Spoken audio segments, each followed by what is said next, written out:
Muito obrigado pelo convite, muito honrado estar aqui. Agradeço ao André e à Associação dos Defensores Públicos pelo convite reiterado, né? Mais honroso ainda porque vocês não desistiram de mim. Primeira vez me chamaram, eu já estava com a viagem marcada. Da outra vez minha filha estava para nascer, não é isso? E dessa vez vocês me convidaram novamente, eu me sinto muito honrado. E a recepção, eu tive 10 dias atrás em Salvador, sou baiano, né, na minha terra, para um curso, para uma palestra semelhante a essa, e nem lá eu fui tão bem recebido assim. Eu falei, rapaz, que agora dá até um gás maior para conversar. Eu vou pedir autorização de vocês para poder adotar um tom um pouco mais informal, né? Já que a gente está em casa, né? E poder me aproximar de vocês e tudo mais, tentar, na medida do possível, ser um pouquinho mais breve na exposição para poder dar mais oportunidade para a gente conversar. Porque, afinal de contas, a realidade que vocês enfrentam aqui certamente é diferente da realidade que eu enfrento como defensor público do DF, né? Lá nós não temos esse complicador de ter que lidar com município e estado. E aqui, no resto do Brasil, vocês têm, né? Então, pode ser que algumas das dificuldades que vocês enfrentam aqui eu nem tenha lá, e a gente possa pensar junto sobre isso, né? Bom, como a gente tem esse pequeno espaço para conversar, eu quero que vocês saiam daqui com pelo menos uma tese sobre atuação em saúde. Mas não uma tese jurídica, uma tese de defensoria, uma tese do que a defensoria pode fazer pela saúde. A gente tenha orientação no que fazer e consistência. Propósito. Não, o que eu estou fazendo realmente pode mudar a realidade e o que eu estou fazendo é importante, apesar do que se discute por aí, né? Se eu conseguir apresentar para vocês um possível caminho, alternativa, factível, que vocês entendam e saiam refletindo sobre isso, eu acho que eu já cumpri minha missão, né? Eu quero defender com vocês essa tese, essa ideia de que judicialização é uma oportunidade que nós temos de incluir no SUS a população pobre de forma efetiva e de ajudar, ao mesmo tempo, a desenvolver o SUS, né? E essa ideia de que judicialização é uma oportunidade é uma ideia difícil de instilar nas pessoas hoje, porque já tivemos uma ideia de que ela era uma salvação, a judicialização é uma salvação para os problemas da saúde, e hoje uma ideia de que ela, na verdade, é um veneno para a saúde, né? E o caminho tem ido todo nesse sentido. Se vocês observaram, apesar de saúde ser considerada a política pública mais importante no Brasil, e quando eu digo isso, eu digo não porque ela é a maior, ou o que é que seja, né? Porque ela, como uma grande política pública, ela transita ao lado da segurança pública e também da educação. Mas ela é a principal preocupação do brasileiro. Na prévia das eleições de 2014, a CNI fez uma pesquisa e perguntou qual a sua maior preocupação, o que o candidato a presidente da República devia se preocupar. Número 1, educação, 58% das pessoas. No meu estado, deu 72%. Lá no DF, deu 72%. Tanto que o povo lá está preocupadíssimo com isso, né? Então, foi o primeiro lugar em discussão. Embora não tenha sido foco do debate entre os candidatos, né? Saúde é muito importante. Agora, quais são as iniciativas que estão se discutindo sobre saúde? Recentemente, um movimento que a gente tem agora, pensando numa atuação estratégica da Defensoria, um movimento recente, que é o do Fórum de Saúde, do CNJ, que é muito interessante na sua prática, mas que é extremamente danoso quando constrói seus enunciados. Não sei se alguém teve a oportunidade aqui de ir na jornada de saúde. Oi? Sou você e o Sérgio, não é isso? Vamos vocês dois. Essa que o Sérgio não está aqui. E vocês viram lá o que aconteceu, né? Foi um massacre dos gestores e dos procuradores estaduais sobre, principalmente, os defensores e uma parcela da magistratura e do MP que sentiu que aquilo ali era um teatro, né? De fato, era um jogo de cena. Tinha uma maioria esmagadora de pessoas comprometidas com a gestão do SUS, não havia representantes ou representações dos pacientes, e os defensores que estavam ali como os únicos parciais pró-população, a gente não era nem 10% da plateia, nem 8%. Então, foram só aprovados enunciados que dificultam o acesso à justiça. Todos estão errados? Não. Alguns simplesmente reproduzem legislação. Então, é um questionamento nosso. Vem cá, você vai fazer um enunciado para dizer assim, olha, o artigo tal tem que ser aplicado? Não tem muito sentido, mas tudo bem, até aí não é nenhum grande problema. Agora, vão criando regras como se aquele enunciado votado, é um negócio que eu nunca vi na minha vida, votar enunciado, e não é um voto entre magistrados, é um voto entre qualquer pessoa. A secretária do diretor da área tal, do Ministério da Saúde, estava lá, era um voto. E o juiz coordenador do Comitê Executivo de Saúde, do DF, era um voto. Qual o sentido disso? Isso não é democracia, a gente está elegendo um representante do povo. Você está criando enunciados que, em alguns estados, são recebidos como se fossem orientações dos conselheiros do CNJ, sendo que não havia conselheiro nenhum lá. Tinha uma conselheira que nem participou. Eu nem via ela. Ela foi para discutir bioética, né, que era uma discussão lateral no evento. Então, são uma série de enunciados que têm cara de súmula, mas foram construídos pelos gestores. São regras que os gestores estão impondo aos juízes para dificultar acesso à saúde. E apesar de todo o escândalo que a gente fez lá, né, não sei o quê, passaram por cima da gente. Né? Então, isso é um aviso já. Ó, no primeiro passaram por cima, só que tinham pouquíssimos defensores lá. Nesse já tinha uma quantidade maior de defensores, mas não adianta. Mesmo que todos nós defensores nos mobilizemos, nós não vamos fazer a maioria. A gente vai ter que articular com a sociedade civil. Vai ter que articular, em algum momento. A gente vai ter um chamado às armas, né, no sentido bom da palavra. Não, vamos mobilizar o que nós temos de força política, né, para impedir que uma coisa dessa aconteça. Porque daqui a pouco vai estar assim, olha, é proibido entrar com ação.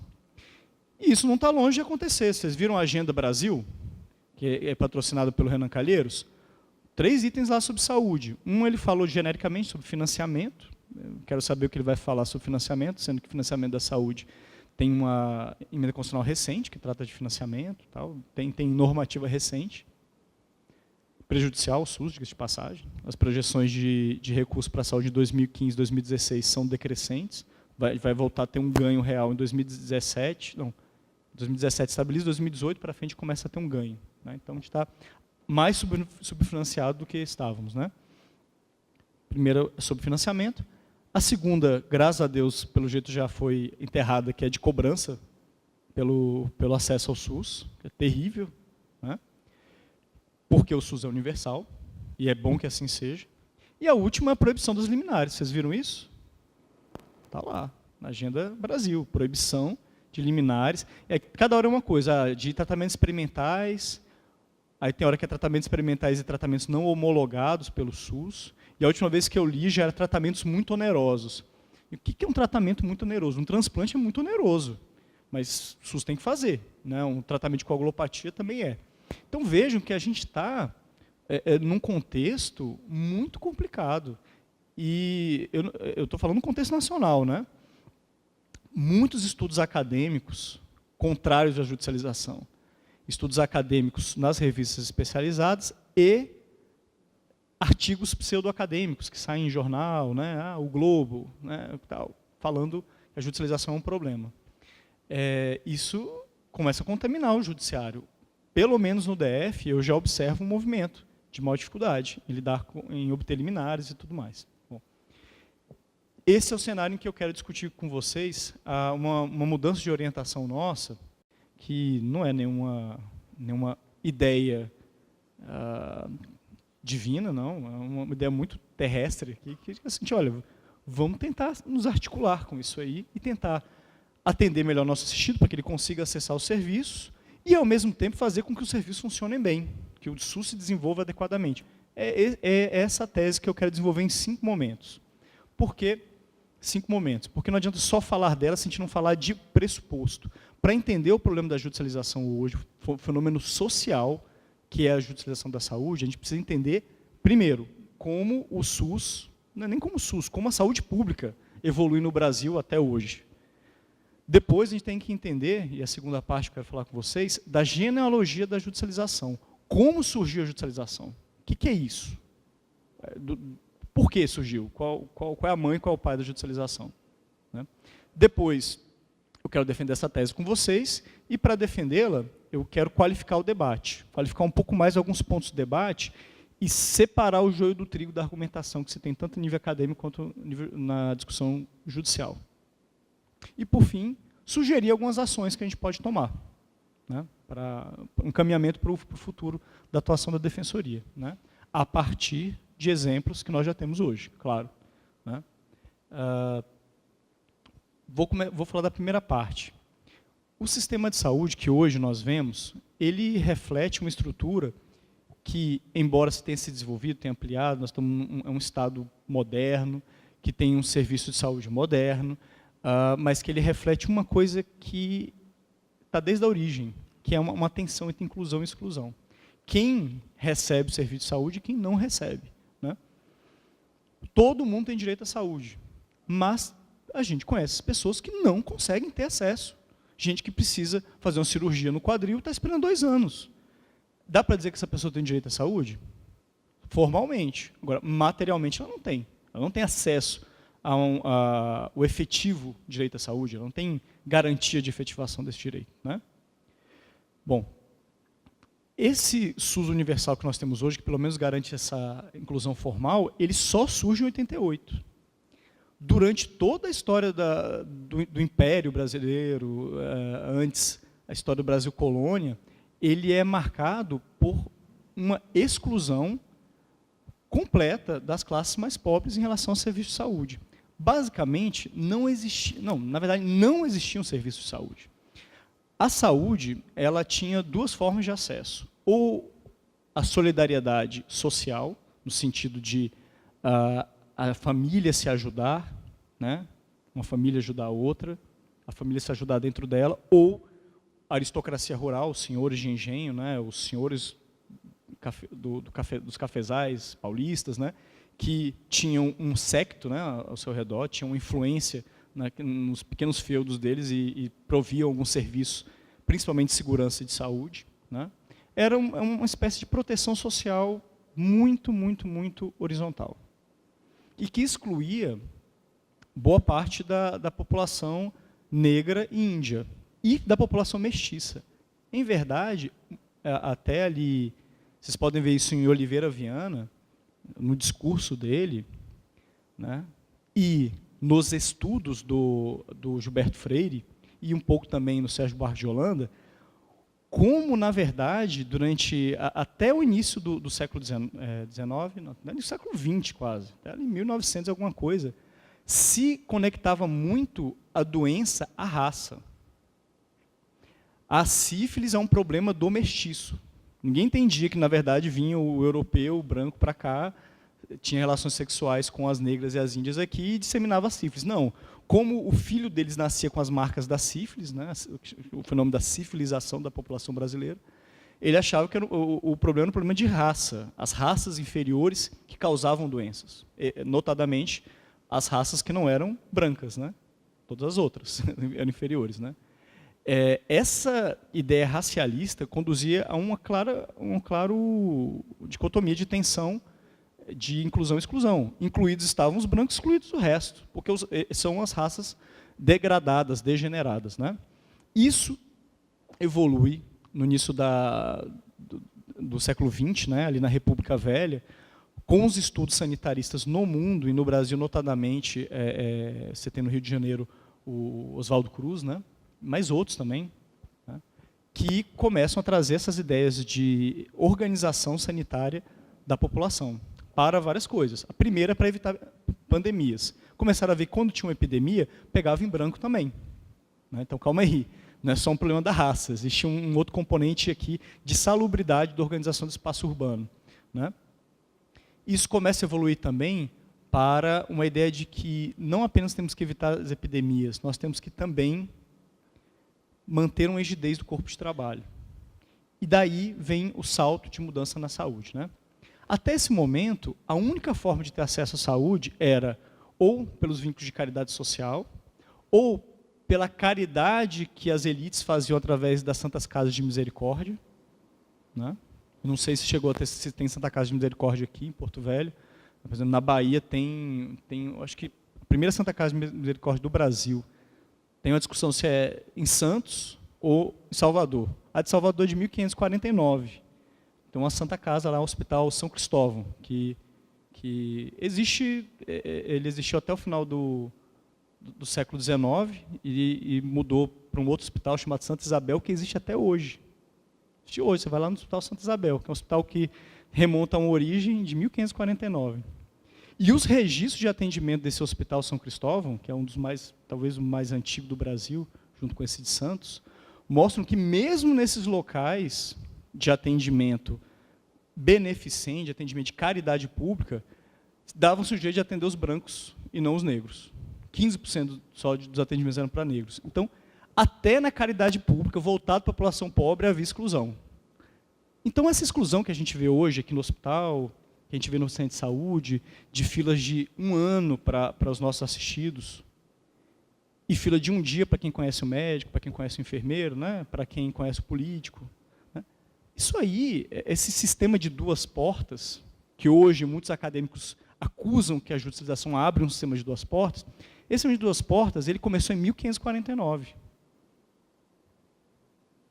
Entendeu? Então, assim, esse fenômeno de acesso diferenciado à saúde para uma parcela da população e o não acesso, ou um péssimo acesso a outra, isso é um fenômeno do início do Brasil. Né? Então, não é novidade. O que a gente está tentando fazer aqui é combater isso. É a primeira vez que a gente pode combater de forma séria isso. Bom, voltando ali para aquela virada, começa a se observar a saúde não só como algo de caridade, não só como algo para evitar pandemias, mas algo de organização até da estrutura urbana da cidade, de uma cidade saudável e também de uma cidade com trabalhadores saudáveis. E aí vem o segundo momento, o segundo ponto de exclusão. Quando, a partir, principalmente da década de 20 para a década de 30, no mundo político, com a entrada da Era Vargas, há uma mudança do paradigma para a do saúde do trabalhador. E a saúde passa a ser uma saúde do trabalhador, para manter o corpo de trabalho rígido. A saúde assume que hoje, o papel que hoje tem a previdência, de certa forma. Um caráter contraprestacional para assegurar que o trabalhador tenha uma assistência quando ele precisa. E essa lógica, ela perdura da década de 30 até praticamente a década de 80. E ao longo da década de 80, que vem um movimento chamado movimento sanitarista, né, e me perdoem dar um salto de 50 anos, sem explicar o que aconteceu nos 50 anos, porque é muita conversa, mas há um movimento que vem atacar 2 coisas, esse movimento sanitarista. Primeiro, a questão do acesso só do trabalhador. Vem cá, e o trabalhador informal? E a população de rua? E a prostituta? E eles não têm direito ao atendimento médico? Deviam ter. E a criança, que o pai não é trabalhador? E o idoso, que não contribuiu? Como é que a gente faz com essa população excluída? A gente tem que acabar com isso, o acesso tem que ser universal. Essa é a primeira tensão, que é enfrentado pelo movimento sanitarista. A segunda é da oferta privada.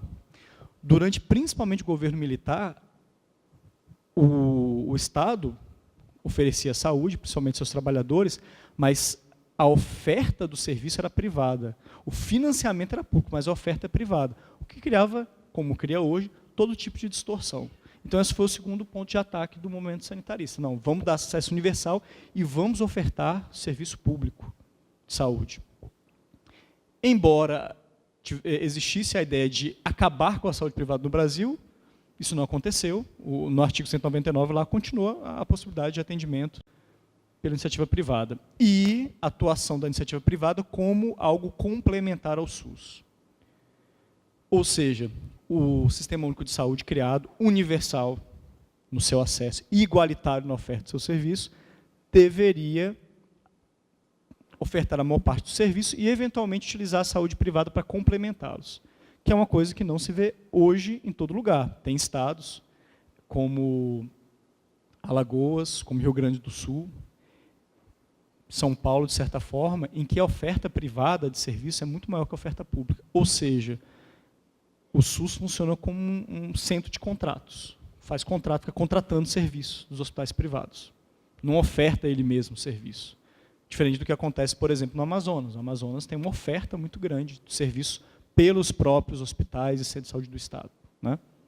Bom, chegamos à década de 80, o movimento sanitarista vence com suas principais teses, insere na Constituição o que nós temos hoje, que para a gente parece normal, né? Para mim, para vocês e tudo mais. André, então, que tem 20 anos, né? Nasceu e viveu nesse acesso universal, igualitário à saúde, né? Mas a transição não é uma transição tranquila, porque acontece, o cenário, o contexto, é o que Boaventura de Souza Santos chama de curto-circuito histórico. Ele fala, opa, algumas construções sociais que foram obtidas nos Estados nacionais europeus durante décadas, para construir o acesso a alguns direitos sociais, aqui a gente construiu de um ano para o outro. A gente começou a década de 80 sem direito universal à saúde e terminou a década de 80 com direito à saúde universal. Sem uma base social, uma construção de uma estrutura para isso. E esse curto-circuito histórico cria problemas, né? Qual o principal problema?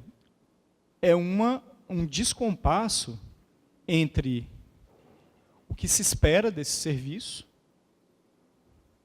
e o que se obtém desse serviço. Uma frustração, você tem uma expectativa que não é alcançada. Para a gente, na área do direito, isso, o que dá uma frustração de uma expectativa? Dá litígio, né? Bom, e essa frustração, ela é observada inicialmente em populações mais organizadas, de classe média, média alta, mas ela é notadamente encontrada nas populações mais pobres que nós defendemos. Por quê? Porque mesmo com acesso universal e igualitário, o SUS oferta seus serviços de forma seletiva, mas é uma seletividade perversa, porque é uma seletividade que se afina com as desigualdades sociais. O que eu quero dizer é que há uma correspondência, um afinamento entre a qualidade do serviço e as desigualdades sociais, de forma que os melhores serviços são organizados para atender os interesses das populações, vamos dizer, mais abastadas, e os piores serviços para atender as populações menos abastadas. Isso se reflete numa política pública de saúde que não é igualitária em sua concepção. Vou dar exemplos. Primeira política pública que se utilizou da judicialização e que se estruturou de forma muito interessante foi a política anti-AIDS, soropositivos. AIDS afeta branco, afeta negro, afeta rico, afeta pobre, afeta qualquer um, né? Outro tipo de problema que afeta a população de forma horizontal, problema de coagulopatia. Vocês lembram da campanha do Betinho e tudo mais, para atender as pessoas com hemofilia? Hoje, a rede de hemocentros no Brasil é um negócio fantástico. São gastos rios de dinheiro para atender essa população. E deve ser gasto mesmo. Agora, o atendimento para as doenças da pobreza, ele foi durante muito tempo negligenciado.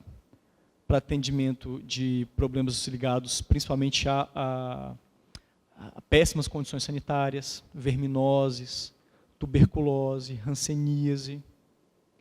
E, embora essas doenças, num histórico recente, tenham recebido mais atenção do Estado, nós temos novas doenças da pobreza, e cada vez mais difíceis de se identificar. Eu dou um exemplo de uma. O surto que se tem de jovens acidentados de moto. Quantos eu conheci? Não sei se tiveram a oportunidade. Porque, como eu atuei só na área de saúde, durante 4 anos, atendendo só gente, tem de 20 mil pessoas, então tem um rol de exemplo muito grande, né? Nem todo estado já formulou um núcleo especializado. Mas aí, você atende muita gente, você começa a ver a repetição do padrão. Muito jovem, 20, 22, 25 anos, cai de moto, fica 1 ano, 2 anos sem caminhar direito, porque não consegue fazer a cirurgia dele. Ou de senhoras que começam a ter problemas no seu joelho, também não conseguem acessar a cirurgia letiva. Ou de pessoas que precisam fazer uma cirurgia de vesícula, a tal da colecistectomia, um nome horrível, mas que é uma coisa muito simples, é cirurgia de vesícula. E não faz a cirurgia para você ver o tanto que você passa mal, só que a pessoa fica passando mal 2 anos para fazer essa cirurgia. Então, esse acesso eletivo, e também o acesso de urgência, a porta começa a se estreitar aí, no acesso. esse afinamento entre desigualdade social e oferta do serviço é o que se discute na sociologia, se chama de homologia.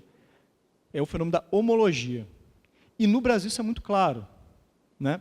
Tem um sociólogo brasileiro que usa esse conceito do Pierre Bourdieu, e é um conceito muito amplo na sociologia, mas o Gessé Souza, um sociólogo brasileiro, ele é professor da Federal de Juiz de Fora, né, e presidente do IPEA. Né, então, ou seja, não é só um teórico, né, está aí no mundo. Né, e ele fala assim, olha, há uma má-fé na saúde pública. A saúde pública age com má-fé. Não quer dizer que você, médico, age com má-fé, você médica, você enfermeiro, você nutricionista. Não, é que o sistema age com má-fé. É só olhar para o sistema. Pelo menos lá no DF isso é muito claro. Onde é que está o melhor hospital do DF? No centro. Dá até para caminhando para a Esplanada. Onde é que está o segundo melhor hospital do DF? No centro. Também dá para caminhando para a Esplanada. Com um pouquinho de boa vontade. Agora é agosto não, porque está uma seca danada e um sol de rachar. Mas assim, ali para maio, dá. Vai andando. E o terceiro melhor? No centro. E o quarto, amigo, não vai dizer que é no centro. É no centro, sim. E o quinto também é. E eu estou só falando de hospital público, que é o Hospital de Base, o Hospital Regional da Asa Norte, o Hospital Materno Infantil de Brasília, o Hospital da Criança. Tem que achar mais um, porque eu falei 5, né? O Estudo do Coração, que atende SUS também. Todos lá. 5 melhores. 6, o Hospital Universitário também. Todos estão a um raio de 6, 7 quilômetros do centro de Brasília. Todos. Onde é que está o hospital menos equipado? Está na cidade mais distante, chama Brasilândia. A gente chama de Brasilonge. Né? Que para vocês é pertinho, né? Para 50 quilômetros para a gente é longe para caramba. Né? Um estado quadradinho de Goiás, né? Um negócio desse tamanho. Né? Mas a cidade satélite mais distante é a única que não tem UTI, por exemplo. Então, nas estruturas você observa isso, na formulação das políticas, como eu citei, a diferença da política para Hanseníase, da diferença de política para as coagulopatias. Então, você observa esse tratamento ruim para a população pobre a todo momento. E vocês podem olhar também, por exemplo, rico pode precisar de atendimento de emergência? Pode. Rico se acidenta, não se acidenta? Não sei da situação aqui, mas quase todos os estados que eu vou, o melhor hospital de emergência é um hospital público. Rico precisa de transplante? Precisa.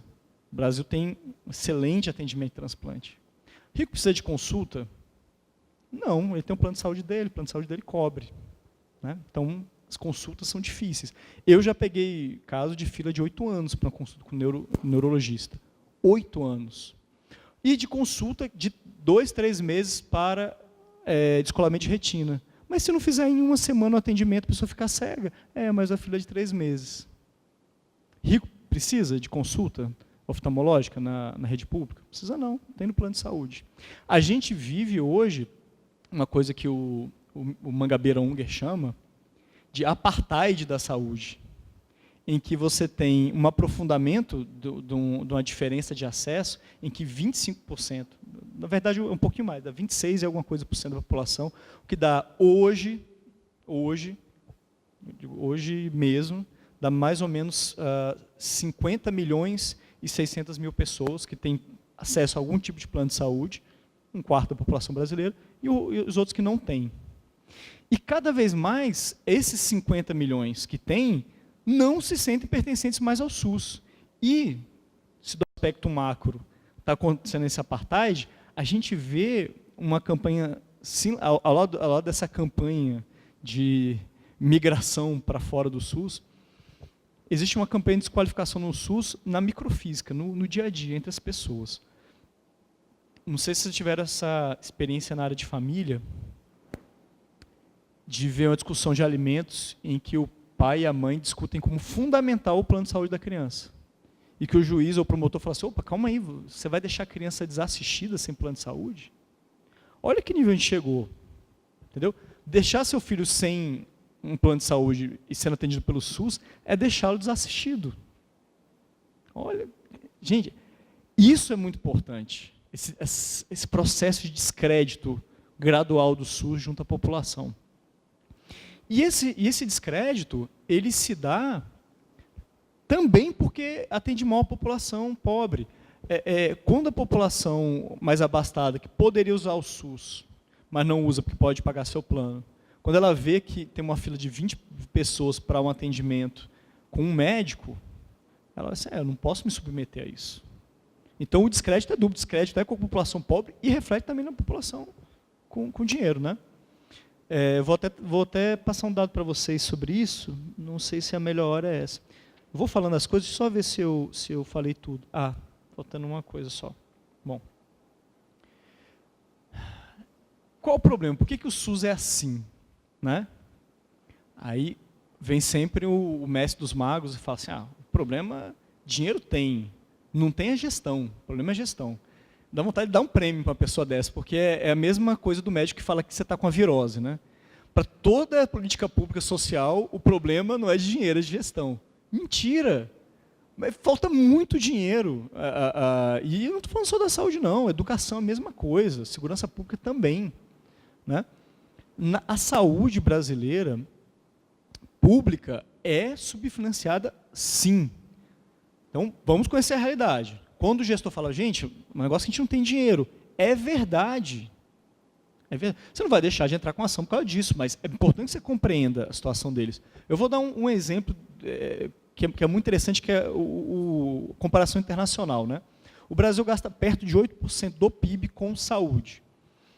O Canadá, a França, o Reino Unido gastam 9 alguma coisa. Então, está tão ruim assim, né? Só que, desses 8% que a gente gasta com o PIB, 53% é gasto privado e 47% é gasto público. Ou seja, tem mais investimento privado na saúde do que investimento público. Nesse país que eu citei, que também tem sistemas universais, como o Brasil tem, o gasto é de 70% para cima. Ramiro, mas você falou da França, da Inglaterra, do Canadá, só falta você falar da Finlândia, da Suécia. Não, vamos falar do Uruguai, da Argentina. A Argentina gasta mais de 60% de gasto público. O Uruguai, mais de 70%. Tem sistemas universais. Não tem sentido um país que tem um sistema universal ter gasto privado maior que gasto público.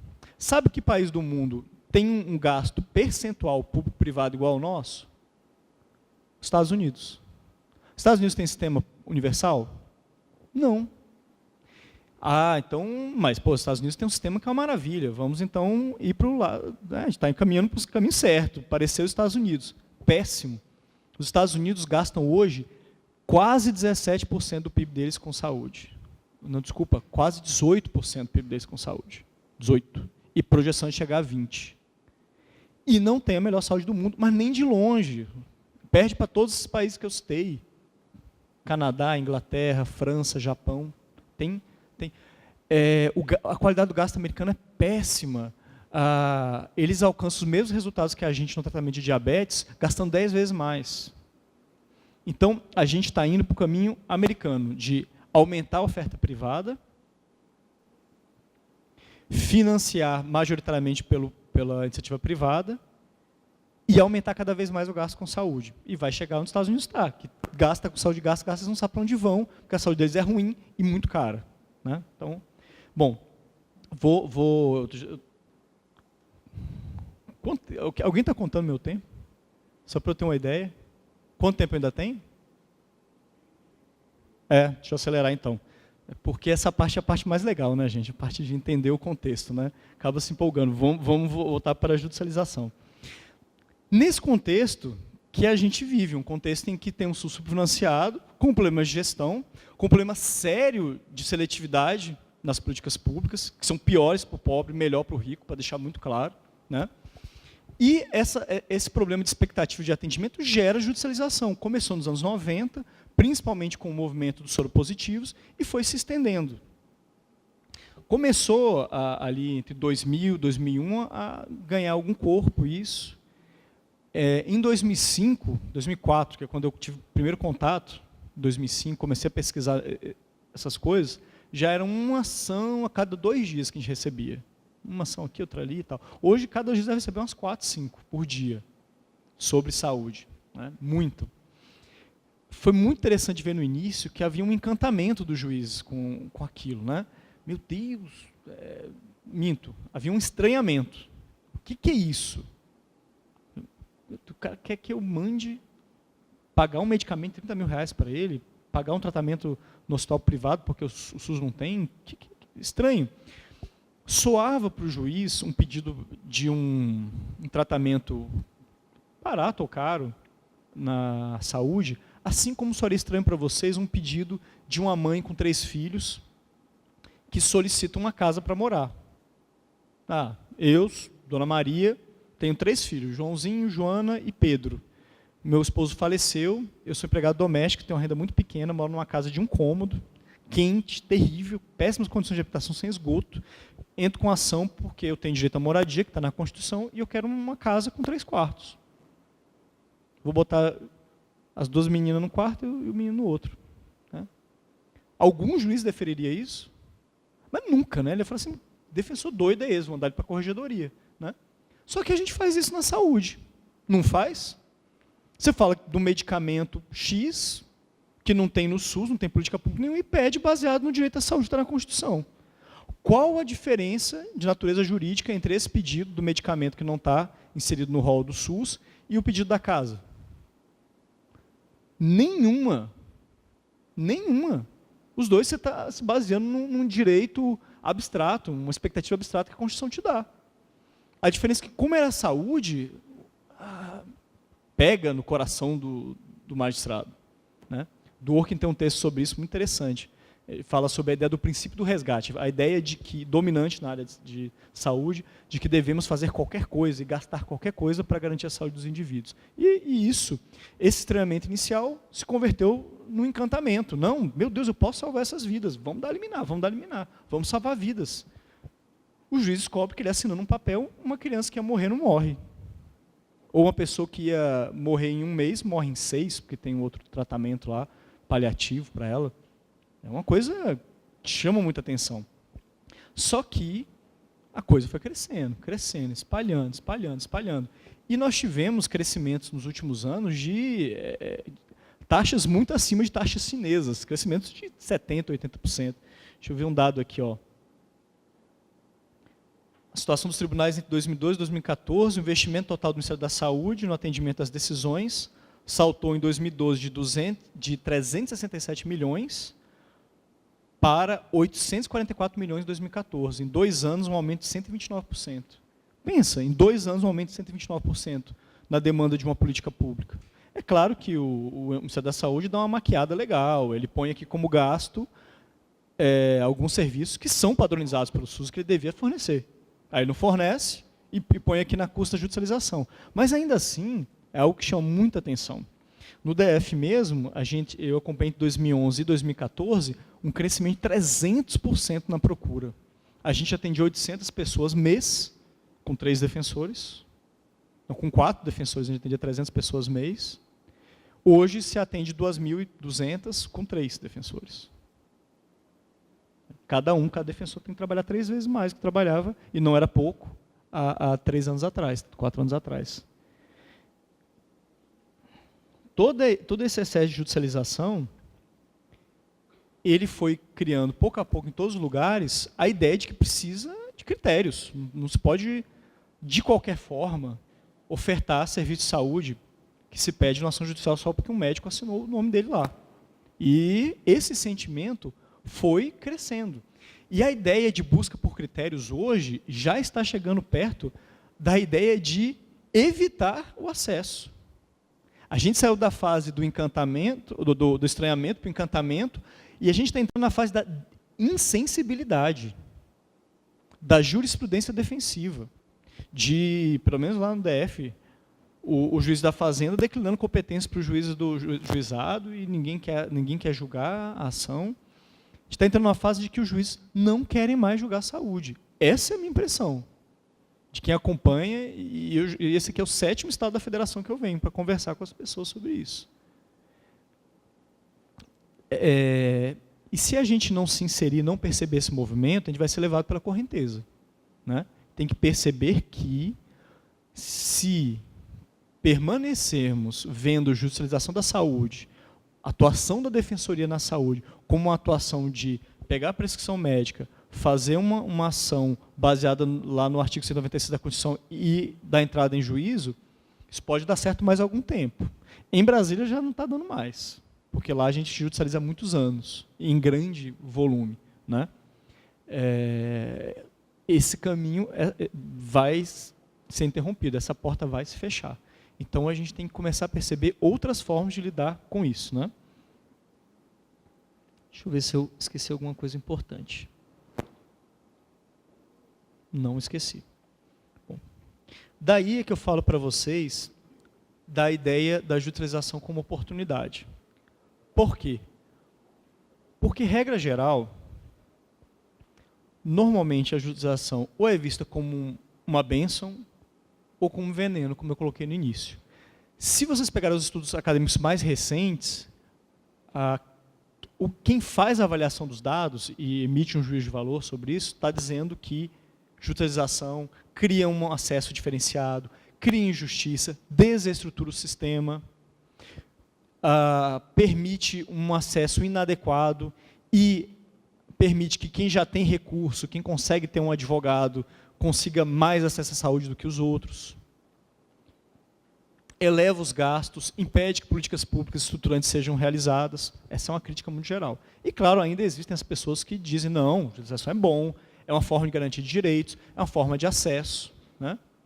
E, assim, eu acho que nenhum dos dois lados está com toda a razão. É claro que é fácil falar, né? Você cria uma caricatura de um lado, cria uma caricatura do outro e diz que o caminho é o do meio, né? Acaba que o exercício dialético exige isso. Mas, se vocês estudarem, peguem 20 artigos sobre judicialização e leiam. É muito raro ver uma visão de que judicialização é um instrumento. E um instrumento pode ser utilizado de forma boa ou ruim. Nós temos uma oportunidade, sim, porque o judiciário está fechando as portas? Está, mas não fechou ainda. As portas ainda estão abertas. Os juízes ainda estão pensando sobre isso. Os enunciados do CNJ não são utilizados à torta e à direita por todos ainda. A porta não se fechou. E olha que eu estou mudando meu discurso. Quando eu falei há menos de um ano atrás, em João Pessoa, eu não falei que as portas estavam fechando, não. Elas estão agora, claramente. E eu já dei sintomas para vocês, né? Então, assim, não é profecia porque a coisa estava clara, mas o discurso que eu converso com vocês hoje já é diferente do de menos de um ano atrás, em agosto, lá em João Pessoa, quando foi a primeira vez que eu tive a oportunidade de conversar com os defensores sobre isso, né? Então, está ali. Mas a oportunidade não foi perdida ainda, o cavalo selado está passando, né? A gente pode usar a judicialização e mostrar que isso é uma oportunidade, não para fazer injustiça, não para acabar com o SUS, não para gerar injustiça, mas para efetivamente inserir a população que nós defendemos, porque não adianta dizer que só rico tem advogado, porque pobre também tem, graças a Deus, hoje tem, né?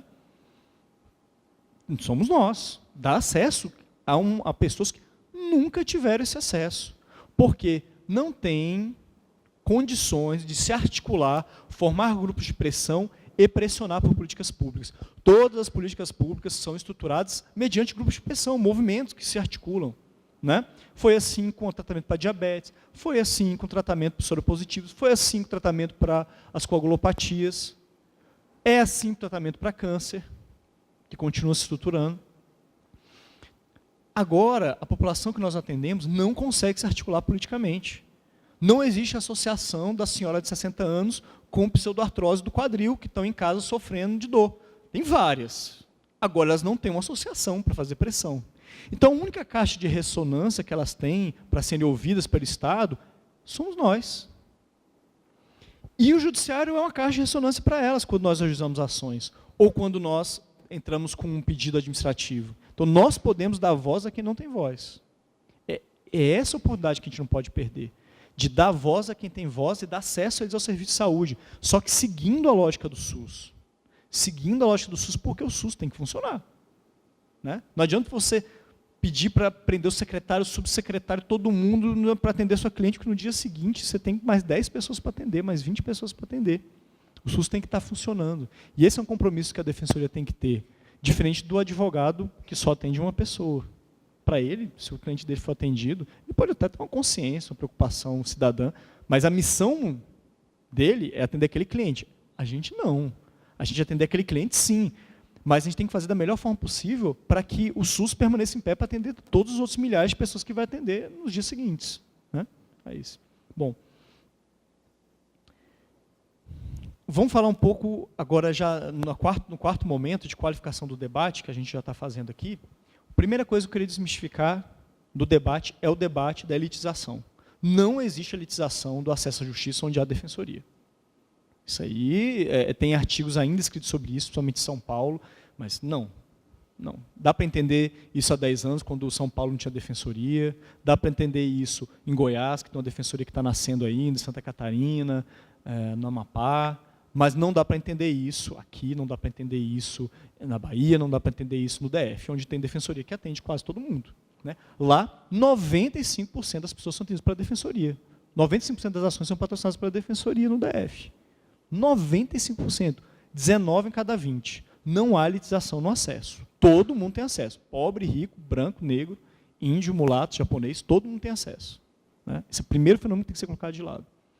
A segunda questão que tem que ser colocada de lado, e isso eu peço toda a atenção de vocês, porque a produção acadêmica e o discurso que se faz na academia e nos jornais é de que o SUS, que a judicialização atrapalha o SUS porque só manda comprar medicamento caro e fazer cirurgia no Canadá, ou tratamento em Cuba.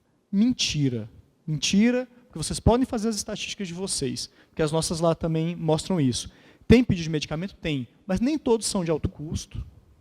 E alguns que são de alto custo são padronizados, o SUS deveria ofertar, não está ofertando por falta de planejamento, ou por falta de orçamento, né? Ou por conluio entre as empresas, mas não tem nada a ver, não há nenhum desrespeito à política pública.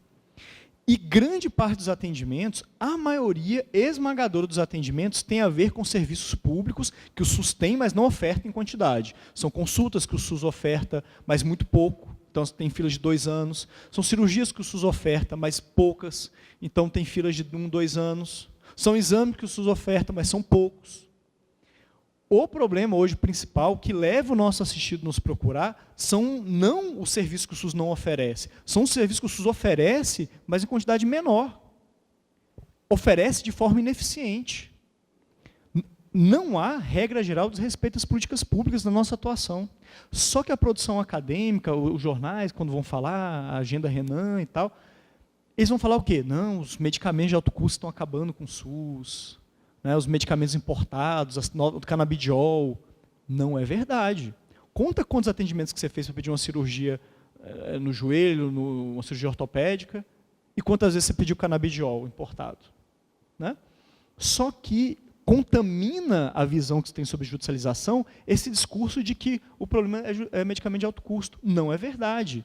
O que incomoda o cidadão e o que ele leva para a gente são problemas relacionados à não oferta de serviço que o SUS se comprometeu. E eu não estou inventando isso, não. Isso é pesquisa do IPEA. O IPEA fez uma avaliação em 2011 e perguntou qual é a sensação que as pessoas têm em relação à qualidade de serviço do SUS. E perguntou, você, usuário do SUS, qual o seu problema com o SUS? O que te incomoda no acesso ao SUS? 58% falaram assim, o que me incomoda é a demora... o que me incomoda é a falta de médicos. 58% incomoda a falta de médicos. Em segundo lugar, o que mais te incomoda?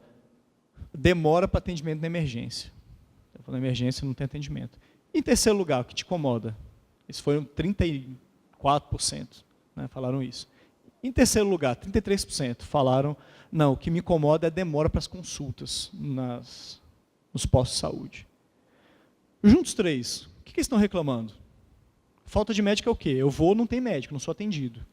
Eu vou na emergência, o segundo, eu não consigo ser atendido ou demora. E o terceiro, eu vou no posto de saúde e não consigo ser atendido, demora. Primeiro, segundo, terceiro lugar, o pódio do problema do SUS é relacionado à dificuldade de se avistar com um profissional de saúde. A pessoa vai e não consegue ser atendida. Mas ela não foi lá para ter acesso ao serviço que tem só no parque da Disney. Não, ela vai lá para ser atendida por um pediatra, por um ginecologista, por um clínico. É isso que as pessoas não estão conseguindo. O clínico vai lá, indica uma ressonância magnética que ela não consegue fazer, aí ela vai, paga do bolso dela, leva a ressonância para o ortopedista, diz que ela tem que fazer uma cirurgia, não tem agenda para fazer a cirurgia. É isso. Então, vamos identificar claramente que o problema são os problemas de acesso aos serviços que, com o plano de saúde, você acessa facilmente. Qualquer pessoa com plano de saúde tem acesso a consultas e a exames e cirurgias mais simples, eletivas, de forma muito tranquila. Agora, quem não tem plano de saúde está no SUS, população mais pobre, não tem acesso a esse serviço. Essa é a nova doença da pobreza. Essa é a nova doença da pobreza. A doença da falta de acesso a atendimentos básicos que o SUS comprometeu a fornecer e não fornece. Mas não esse é o argumento da academia. E tem amigos meus, colegas defensores, né, Brasil afora, que como começa a ver o discurso de não, olha o SUS, olha o gasto do SUS, não sei o que, a judicialização é tão ruim, a pessoa começa a ter crise de consciência. Não tenham, estejam convictos que a nossa atuação, a gente está do lado das pessoas que não têm voz. Acesso diferenciado sempre existiu e existe. Hoje, quando a gente está conversando, tem alguém passando na frente da fila, né?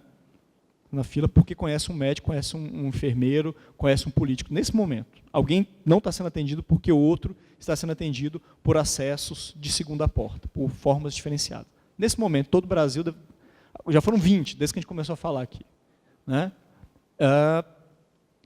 Não tenhamos nenhuma dúvida sobre a legitimidade e a importância da nossa atuação. A judicialização que a gente faz é uma judicialização para quem precisa mesmo, né? Bom,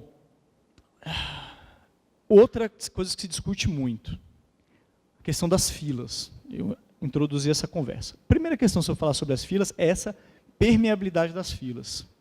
A fila existe do mesmo jeito que existe aquela frase, para os amigos todos, para os inimigos a lei. Já ouviram isso? É assim, para os amigos tudo, para o pobre a fila.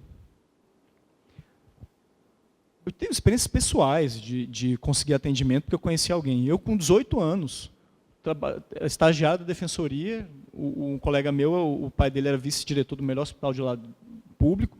Não, Ramiro, por que você está assim? Não, estou com dor nas costas. Não, vou te levar para ver um neurocirurgião lá, não sei o que e tal. Me levou, cheguei lá, o neurocirurgião me viu, não sei o que. Poxa. Hoje eu penso naquele atendimento que o neurocirurgião fez, para mim, porque eu era amigo do filho do diretor. Um paciente do SUS, para ver aquele neurocirurgião, ele deveria ir no posto, pegar uma fila, ir fazer uma consulta com um clínico, entrar numa fila depois para uma consulta com o ortopedista, aí se o ortopedista não resolvesse, entrar numa fila na consulta com o neurocirurgião. Aquilo que eu consegui na mesma hora, ele ia demorar 1 ano e meio para conseguir. 1 ano e meio. As filas são todas permeáveis, cheias dessas coisas. Converse com os pacientes. Todos eles falam que é estranho, eles estão há 20 dias esperando, de repente chega uma pessoa, é internada, no dia seguinte ela sai, faz a cirurgia e vai embora. Aí ela pergunta para o enfermeiro, pô, mas revoltada, como é que a pessoa vai, não sei o quê? Ah, não, mas é porque as pessoas já veio do escritório do doutor, né? O doutor já atendia ela, o médico já atendia ela no hospital, na clínica privada dele. O médico atendia ela na clínica privada, aí leva o médico para o hospital do SUS. Eu já vi médico falando, não, você quer fazer a cirurgia no hospital do SUS ou na clínica aqui?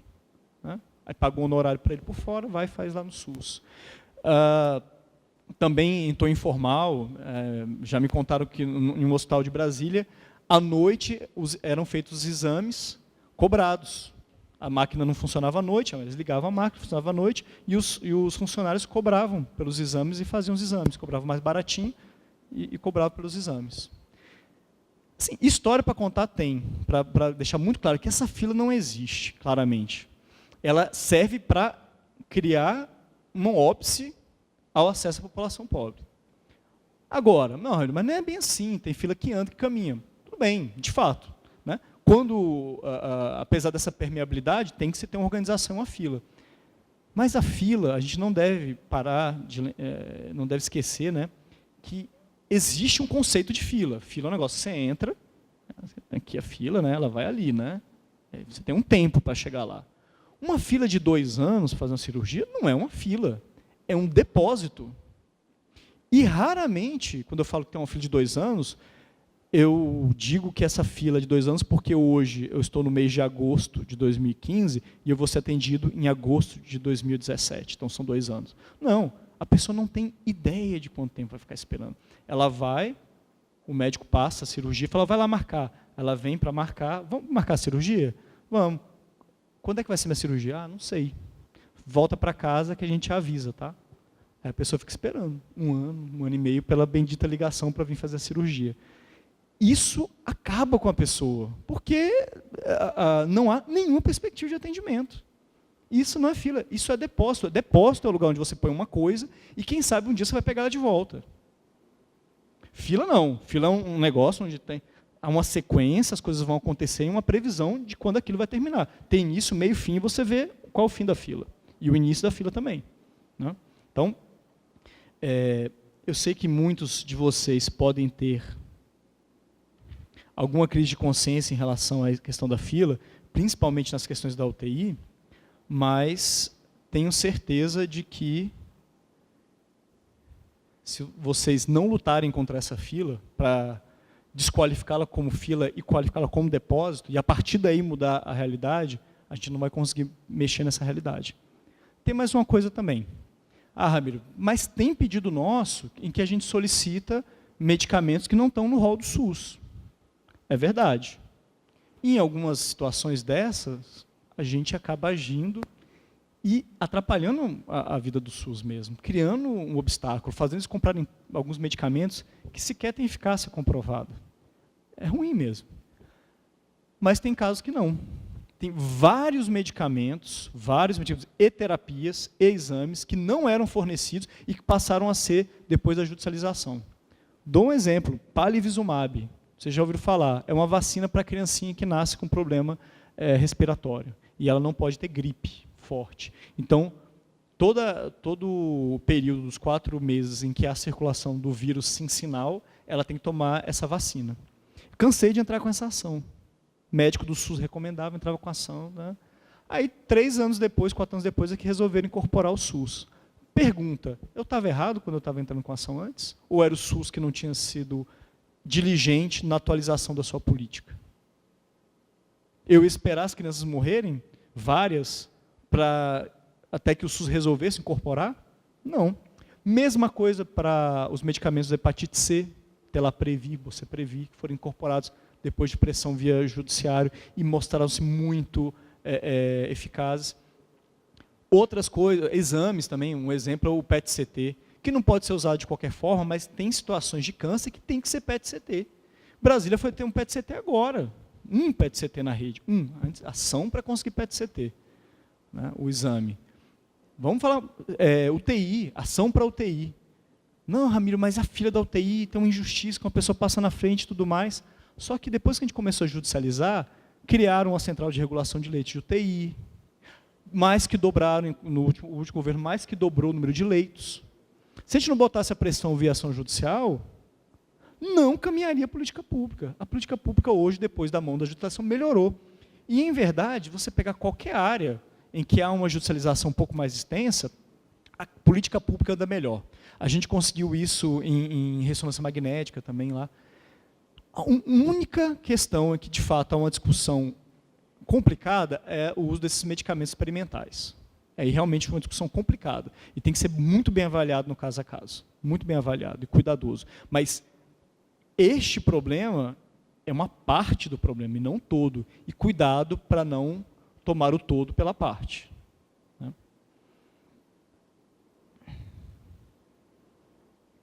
Bom, vou encerrar com a última parte dessa conversa, desse monólogo aqui, por enquanto, dando algumas sugestões de como a gente pode, então, ter uma postura ativa e aproveitar esse momento, não deixar a porta se fechar e conseguir utilizar a judicialização como uma oportunidade mesmo para desenvolver o SUS e para incluir materialmente essa população.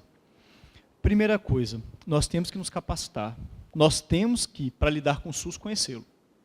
Né? E não só nós, defensores. Porque se nós nos qualificarmos, estudarmos as normas do SUS, estudarmos como funciona o planejamento, a organização das comissões bipartite, tripartite, a diretriz de descentralização, a diretriz de regionalização.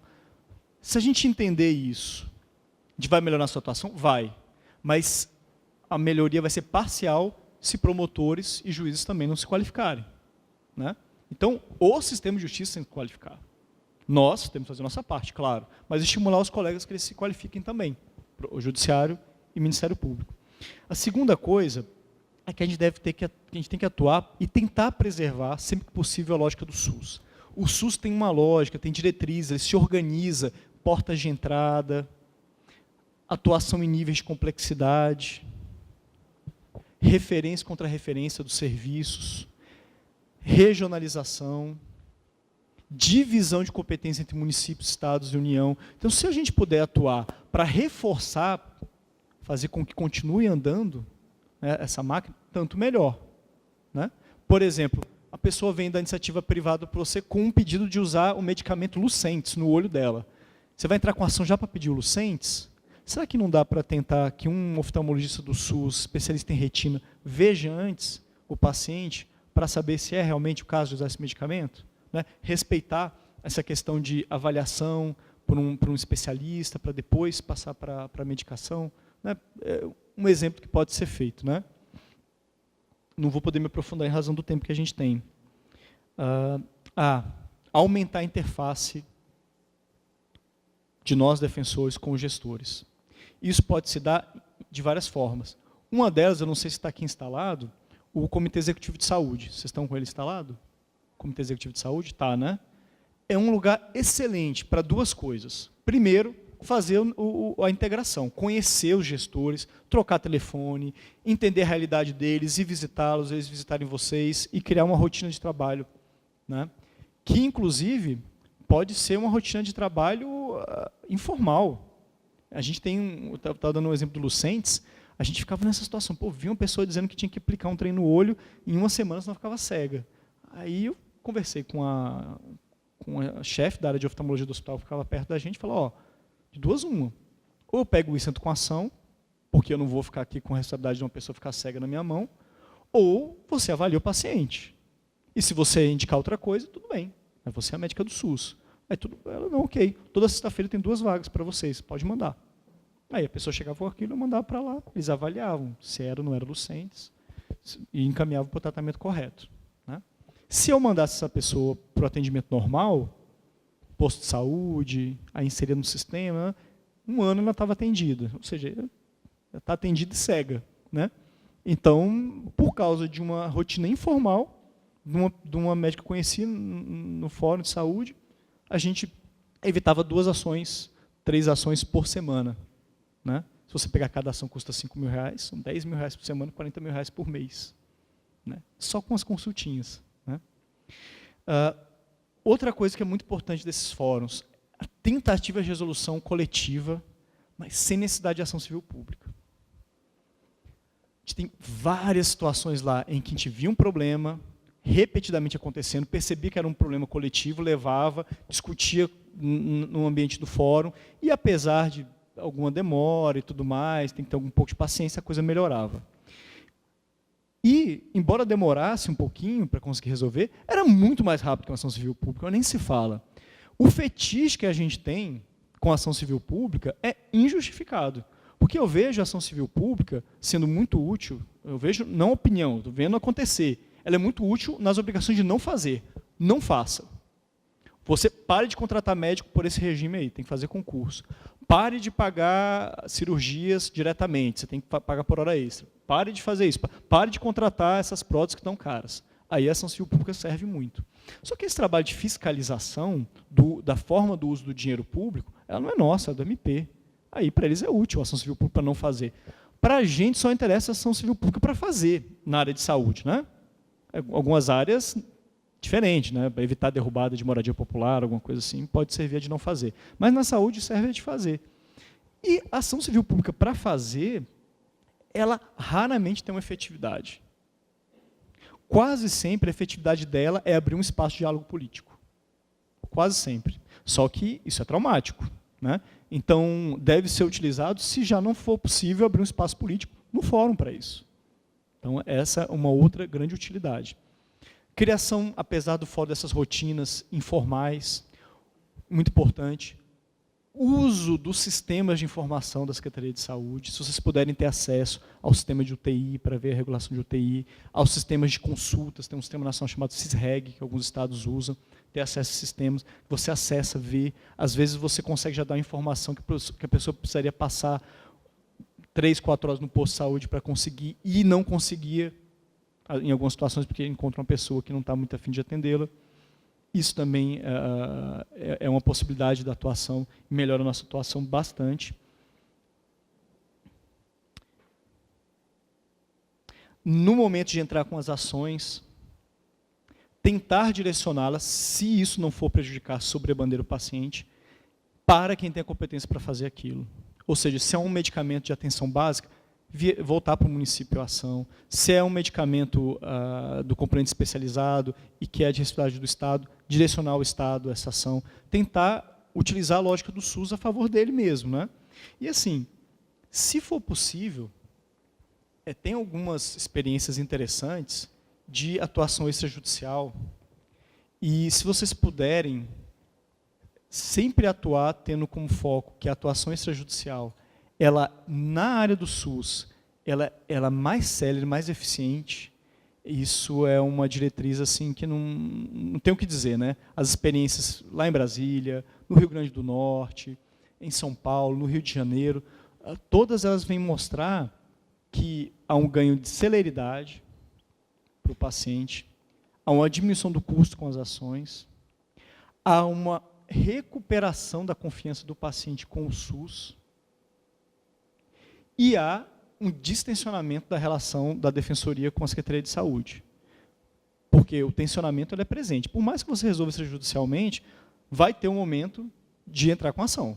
Tem como. E na hora de executar, pedir multa, pedir intimação pessoal, em algumas situações até prisão. Mas se ao lado dessa atuação forte, não vou falar forte, mas essa atuação intervencionista, né, pé na porta, você puder ter uma atuação coordenada, articulada, isso distensiona as relações, né, e permite um trabalho muito mais adequado.